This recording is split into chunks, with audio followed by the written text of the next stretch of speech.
नमस्कार पशुपालक मित्रांनो, शेतकरी मित्रांनो, स्वागत आहे आपल्या एका नवीन व्हिडिओमध्ये। तर पशुपालक मित्रांनो, आपण आपल्या चॅनलवरती असेच नवनवीन विषय घेऊन येत असतो। आज आपण आलेलो आहोत संभाजीनगर शहरामध्ये पोटूळ गावाजवळ एक श्याम गो विज्ञान केंद्र आहे। त्या ठिकाणी आज आपण व्हिजिट दिलेली आहे आणि पाठीमागे तुम्ही पाहताय की आपल्याला गायी दिसतात। तर ह्या सगळ्या गावरान पद्धतीच्या गायी आहेत, गावरान जातीच्या गायी आहेत। आपल्या हिंदू धर्मामध्ये गायीला का महत्त्व दिलं जातं? गायी जे आहेत, पहिले आपले जे पूर्वज होते किंवा आपले जे पहिले आजी आजोबा होते, गाय पाळायची, एक गाय असायची आणि गायीपासून आपल्याला भेटणारं जे दूध आहे त्या दुधाला एवढं महत्त्व आहे, त्या शेणाला एवढं महत्त्व आहे। आपले जे पहिले घरं होते शेणापासून सारवले गेलेले होते। आपण जर कुडाचं घर असेल त्याला पण शेणाचा लेप असायचा आणि आपल्या दारामध्ये शेणाचा सडा असायचा। आता हे सगळं गेलेलं आहे आणि त्या जागी फरशीचे घर आलेले आहेत, सलाबचे घर आलेले आहेत। तर याचं खूप असं महत्त्व आहे, गोमूत्राचं महत्त्व आहे गाईच्या। तर हे विशेष काय आहे आणि या गोशाळेमध्ये गो विज्ञान केंद्रामध्ये काय चालतं, या गाईपासून काय बनवलं जातं, गाईचं महत्त्व काय, सर्व माहिती आपण या व्हिडिओच्या माध्यमातून पाहणार आहोत। तुम्ही चॅनलवरती नवीन असाल तर चॅनल सबस्क्राईब करा आणि हा व्हिडिओ आवडला जास्तीत जास्त शेअर करा, लाईक करा। तर मित्रांनो, चला व्हिडिओला सुरुवात करूया। चला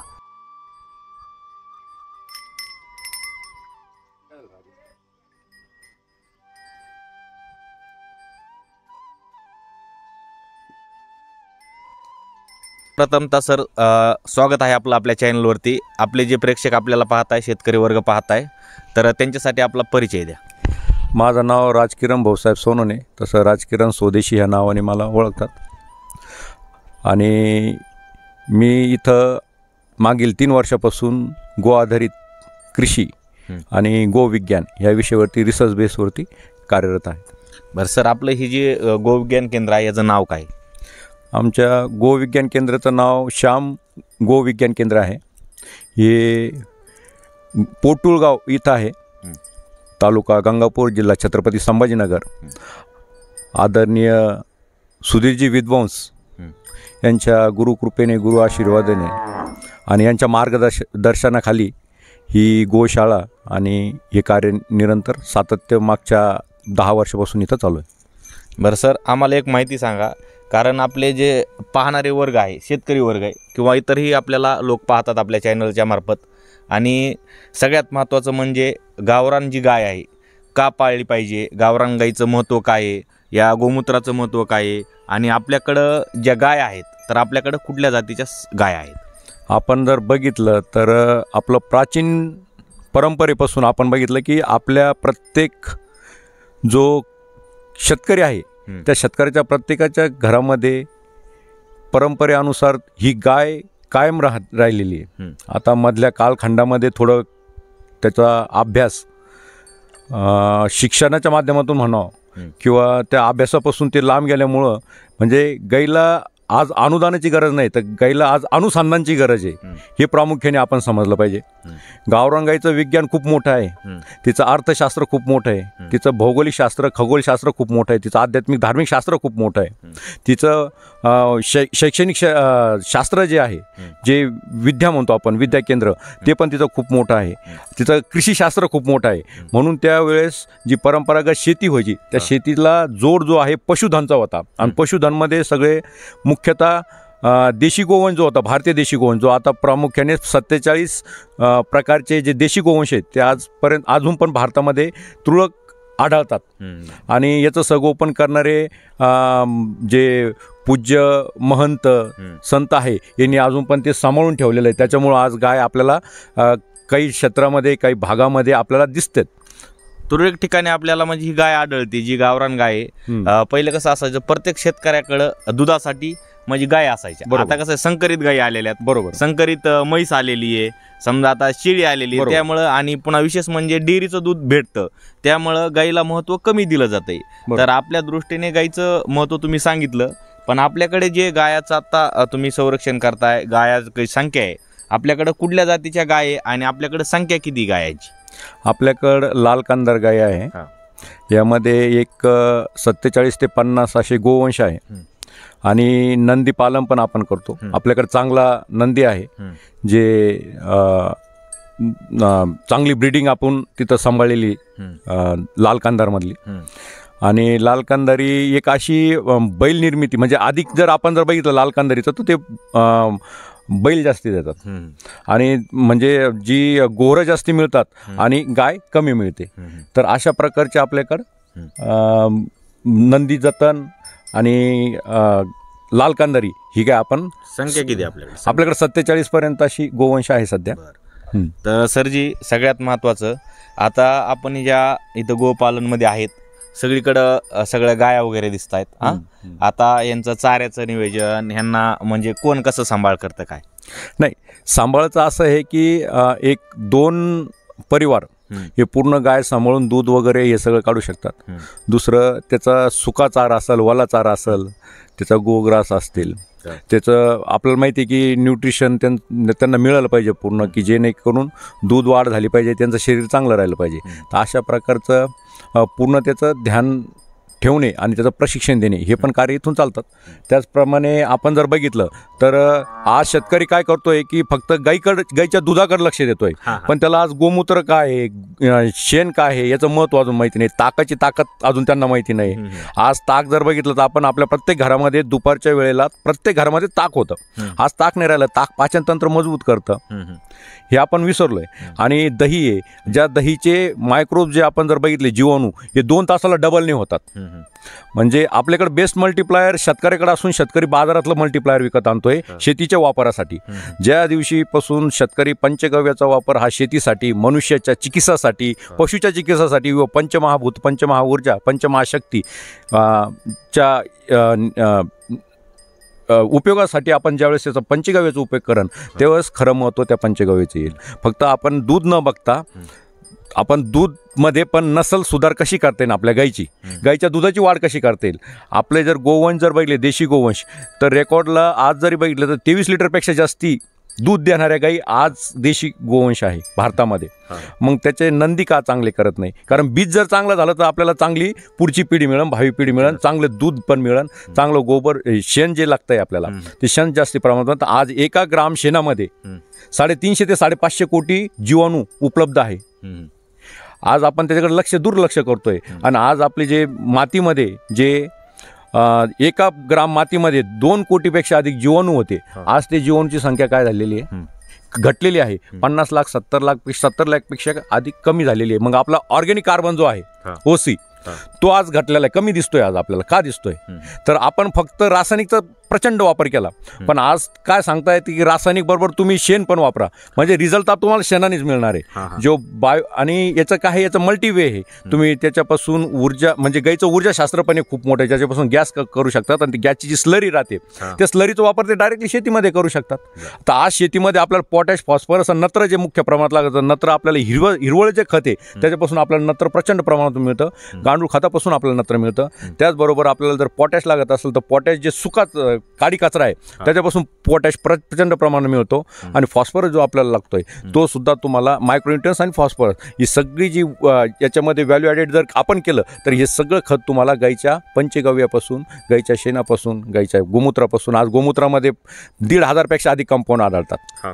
तर अनेक मॉलिक्युल्स आहे त्याच्यामध्ये. हे सायन्स आपण समजायला पाहिजे की का बरं गोमूत्र वापरायचं आहे. आज गोमूत्र जर समजा 20 लिटर जर प्रत्येक शेतकऱ्यांनी जर एकरी जर वापरलं दर महिन्याला पाण्यामध्ये डायल्यूट करून, तर आज त्यांची शेती पुन्हा सुपीक होऊ शकते. त्याच्यामध्ये अनेक प्रकारचे इलिमेंट्स फॉर्ममध्ये काही तत्व आहे, जे मायक्रोन्यूट्रन्स आहे, जे आपल्या जसे शरीराला लागतात तसंच ते याचे लागतं. जे सॉल्युबलायझेशन म्हणतो आपण, म्हणजे तुम्ही शेणामध्ये आणि गोमूत्रामध्ये फक्त दगड टाका, दगड वितळतो, तर मग हे तुमचं तर पूर्ण डिकम्पोज करायचं. हे डिकम्पोज करून त्याला अन्नाच्या स्वरूपात जे आपल्याला झाडासाठी द्यायचं आहे ते तुम्ही याच्यापासून तयार करू शकतात. एवढं गाईचं महत्त्व आहे.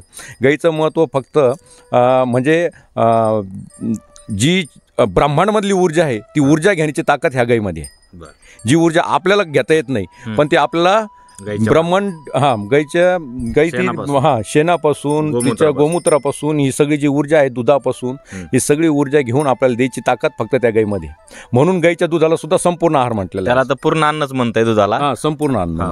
बरोबर. तर सरजी सगळ्यात महत्त्वाचा प्रश्न, आपण हे गाय पालन करताय, आपल्याकडं हे गोविज्ञान केंद्र आहे, तर आपल्या गोविज्ञान केंद्रामध्ये थोडक्यामध्ये आपल्याकडं कुठल्या प्रक्रिया चालतात, आपल्याकडे काय काय या गाईच्या दुधापासून बनवलं जातं, एवढी माहिती आपल्या शेतकऱ्यांना एकदा द्या. आज आपण म्हणतो की जे मुख्य म्हणजे जे आज आपण जर बघितलं तर आपलं वायू जो आहे तो शुद्ध नाही, आहार तसं शुद्ध नाही. नाही. आपल्याकडे काय बनलं जातं ते बरोबर आहे. हां. आपल्याकडे आज जर बघितला पण तो वायू शुद्ध नाही, अन्न शुद्ध नाही, तर मग आपण याच्यावर पर्याय काय करणार, व्यवस्था उभा काय करणार आहे. बरोबर. तर त्या व्यवस्थेसाठी तुम्हाला गाय लागणार सर्वप्रथम. आणि गाईच्या पंचगव्याच्या माध्यमातून तूप कुठं वापर करायचं तुम्हाला, अधिक वापर तुपाचा कुठं झाला पाहिजे. शरीरासाठी खरंच किती तूप लागतंय, बिलोना लागतंय का कोणतं लागतंय, बिलोना का लागतंय, फॅटपासून बनलेलं मलाईपासून बनलेलं का लागतंय, हे आपल्याला माहीत झालं. तर इथं तूप वगैरे आम्ही बनवतो. दुसरं त्याचं प्रशिक्षण पण देतो आम्ही की बिलोना तूप कसं तयार करायचं आणि तुम्हाला पनीर कसं तयार करायचं. तर तुमचा किती फॅट लागला म्हणजे तुम्हाला किती पनीर मिळेल, तुमचा SNF किती असला किंवा फॅट किती असला तर तुम्हाला त्याच्यापासून फॅटवालं पनीर किती मिळणार, बिगर फॅटचं असलेलं पनीर तुम्हाला किती मिळणार, हे सगळं त्याचं एक गणित आहे. तर आपल्याला त्याला फॅट वाढण्यासाठी काय तर ते तुम्हाला या दुधापासून मिळेल. तसंच त्याचं पण प्रशिक्षण आपण इथं देतो. त्याचप्रमाणे विभिन्न प्रकारचे गोमय उत्पादन, जसं फेसपॅक असेल, साबण असेल. आता साबण आपली जे आहे गोमय साबण, त्याच्यामध्ये जर तुम्ही बघितलं सोरायसिस सारखे आजार जे आहे ते त्याच्यापासून बरे होतात.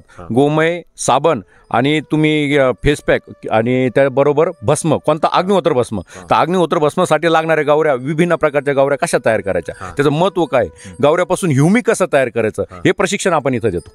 म्हणजे विभिन्न प्रकारचे खत निर्मिती, म्हणजे अशी कुठलीही खत नाही ज्याला आजपर्यंत म्हणलं जात होतं की युरियाला पर्याय नाही, DAPला पर्याय नाही, म्हणजे तुमचं जर म्हटलं तुम्ही पोटॅशला पर्याय नाही, फॉस्फरसला पर्याय नाही, की सूक्ष्म अन्नद्रव्य रसायने त्याला पर्याय नाही. आज पर्याय त्याच्यासाठी आम्ही उपलब्ध केले आणि त्या सगळ्या पर्यायामध्ये इतर घटक आपण घेतोय, पण त्या घटकांना अन्न स्वरूपात, सूक्ष्म स्वरूपात नेण्यासाठी आपल्याला पंचगव्याची मदत घेतोय. जे आज तुम्हाला विभिन्न प्रकारचे जीवाणू लागत आहे, मायक्रोरायझा लागतोय, सुडोमोनास लागत आहे, बिवेरिया लागत आहे, म्हणजे कीट रक्षण करणारे, कीटकापासून संरक्षण करणारे, अन्नद्रव्य रसायन पुरवणारे, अन्नद्रव्याचं विघटन करणारे, हे सगळे जीवाणू जर कुठं जर असेल तर तुम्हाला गाईच्या पंचगव्यामधून मिळेल.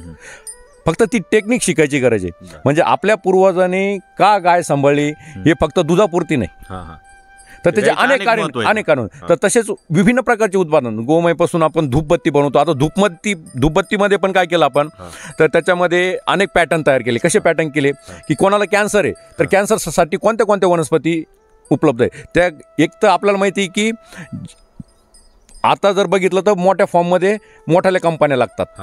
एक गाय गोमाता ही जी आहे, प्रथमतः तुम्ही असं पण विचार करा ना की ही स्मॉल स्केल इंडस्ट्री आहे. कशी, तर ती काय करते, विभिन्न सिलेक्टिव्ह अन्न खाते आणि खाल्ल्यानंतर जे गोमूत्राच्या माध्यमातून, शेणाच्या माध्यमातून जे आपल्याला देते ते काय देते, तर ते हेच देते, हे सगळे इलिमेंट फॉर्ममध्ये आणि तयार अन्नद्रव्य रसायन जे याच्या भूमीच्या शक्तिशाली, बलशाली आणि निरोगी करण्यासाठी आणि तिचं मातीचा ताकद वाढवण्यासाठी जी लागत आहे तर ती आपल्याला ती देते. कशाच्या माध्यमातून जे खात आहे त्याच्यापासून देत आहेत. तर त्याचप्रमाणे आपण त्या गोबरपासून ज्या विभिन्न प्रकारच्या धूपबत्ती बनवतो, म्हणजे कॅन्सर असेल तर त्याच्यामध्ये ती वनस्पती आणि त्या धूपबत्तीच्या सहाय्याने त्याच्यामध्ये उपलब्ध असलेले सूक्ष्म जीवाणू जे डॉर्मन्सीमध्ये जरी असलेत तर ते एकदा अणू आणि महाअणू, म्हणजे जेवढं सूक्ष्म होईल तेवढं अन्नद्रव्य रसायनाच्या फॉर्ममधून, वायूच्या मधून आपल्याला मिळतं. वायूचं निर्जंतुकीकरण करण्यासाठी जे आपण जसं जर बघितलं तर अग्निहोत्र करतो आपण, तर अग्निहोत्रामधून सुद्धा आपल्याला प्रचंड लाभ मिळतो. जसं मी सांगितलं की आपण जे प्रोडक्ट तयार करतो, कोणते गोमय साबण आसन, विभिन्न प्रकारचे मंजनासन, काळं दंतमंजनासन, पांढरं दंतमंजनासन, लाल दंतमंजनासन, हे सगळे जे आपण विभिन्न प्रकारचे प्रोडक्ट बनवतो ते बनवतो. त्याचप्रमाणे आपण जे घर आहे, ग्रह कसं असो, तर घरासाठी लागणारं जे कलर आहे, पुट्टी आहे, फरची आहे, त्याच्या ब्रिक्स आहे, म्हणजे वीट आहे, हे सगळं आपण त्याच्यापासून बनवतो. शेतकरी मित्रांनो, पाहू शकता की गाय ह्यांच्याकडे नुसतं गाय पालनच केलं जात नाही, तर गाय पालन म्हणजे तुम्ही पाहिलं त्यांच्याकडं तूप बनवलं जातं. त्यांच्याकडं तुपासोबत म्हणजे दह्यापासून बनवणारे जे पदार्थ आहेत, दुधापासून बनवणारे जे पदार्थ आहेत या गोशाळेमध्ये बनवले जातात. त्यांनी सांगितलं की आपण घराला जर पुट्टी द्यायची असेल तर ती पुट्टी पण इथं बनवली जाते.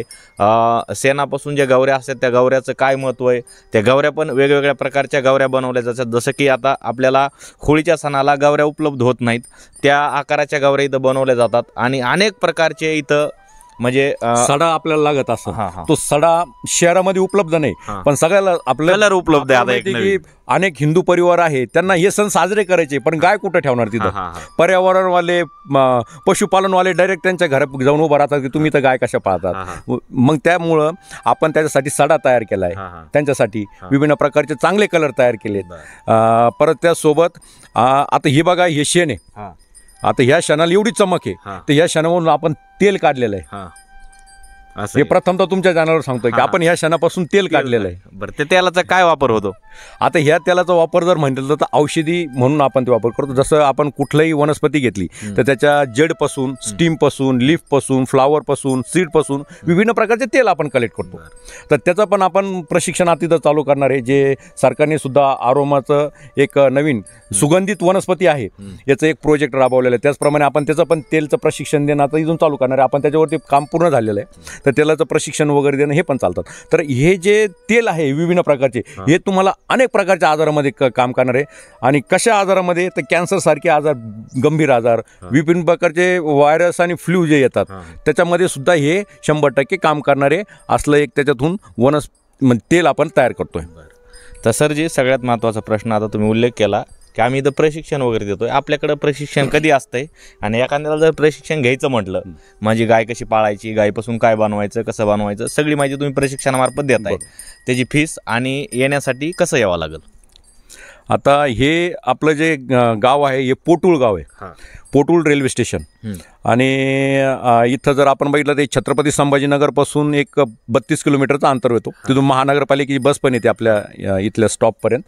तर ते तिथून पण येऊ शकतात. तुमच्या चॅनलच्या माध्यमातून तो संपर्क नंबर पण तिथं देईल मी. तसा माझा संपर्क नंबर सांगतो, 95 11 11 10 25. या याच्यावरती संपर्क केला तर मी त्यांना अधिक माहिती याच्यापासून देऊ शकतो. आणि दुसरं असं आहे की हा गंगापूर तहसील जो आहे, ह्या गंगापूर तहसीलमध्ये जर तुम्ही एक खासियत बघितली तर आजपर्यंत 46 गोशाळा, म्हणजे जिथं माझं प्रत्यक्ष जाणं आहे, भेट देणं आहे, 45 गोशाळा आज इथं आहे. आणि तुमच्या मार्फत चालू आहे? माझ्या मार्फत नाही. आज ज्यांनी ही प्रेरणा भेटली, पण आपण काय पहिल्यापासून स्वदेशीमध्ये तुमच्यापासूनच अनेक वर्षापासून स्वदेशीत कार्य करतो. हे प्रेरणा नाही म्हणता येणार. त्यांची कृपा आहे की गोदावरीच्या काठावरती माऊली ज्ञानेश्वर महाराजांची जन्मस्थळी असलेलं पैठण असं गाव, असा हा छत्रपती संभाजीनगर. फिर चालू होणार आहे कधी? आता 13, 14, 15 अशी ह्या जानेवारी 13, 14, 15ची तारीख आहे. आणि प्रत्येक महिन्यामध्ये 3 दिवसीय शिबिर इथं होतं. त्याचे शुल्क आपण 2000 रुपये ठेवतो. राहण्याची, जेवण्याची सगळी व्यवस्था, प्रशिक्षण सकाळी 5:30 वाजेपासून ते रात्री 8:30 वाजेपर्यंत असं चालतं. तर शेतकरी मित्रांनो, कोणाला जर प्रशिक्षण घ्यायचं असेल तर त्यांनी दिलेल्या तारखेला तुम्ही इथं येऊ शकता. मी स्क्रीनवरती तुम्हाला ॲड्रेस दिलेला आहे, स्क्रीनवरती नंबर तुम्हाला दिसतोय, त्या नंबरला तुम्ही कॉन्टॅक्ट करा. काही अडचण आली तर सरांना फोन करा, सर तुम्हाला माहिती देतील आणि तुम्ही इथं येऊ शकता. ह्या गोशाळेचं तुम्ही प्रशिक्षण घेऊ शकता. इथं अनेक अशा गोष्टी पाहण्याजोग्या आहेत. हे जवळपास 10 एकरचा हा एरिया आहे आणि इथं हे गोपालन चालू असतंय. सरचा बराच अभ्यास आहे, सरचं या गोशाळेवर बरंचसं रिसर्च चालू आहे आणि बऱ्याचशा वस्तू त्यांनी या म्हणजे गाईच्या दुधापासून, गाईच्या शेणापासून, गोमूत्रापासून बनवलेल्यात. ही सगळी माहिती तुम्हाला जर घ्यायची असेल तर व्हिडिओच्या माध्यमातून आपण सगळी माहिती देऊ शकत नाही. आपला व्हिडिओ बराचसा मोठा होईल. त्यामुळं मित्रांनो, तुम्ही तर या आणि नक्कीच या ठिकाणाला एकदा व्हिजिट द्या आणि संपूर्ण माहिती घ्या. आजचा व्हिडिओ तुम्हाला कसा वाटला मित्रांनो, हे नक्की तुम्ही या आपल्या कमेंट बॉक्समध्ये कळवा.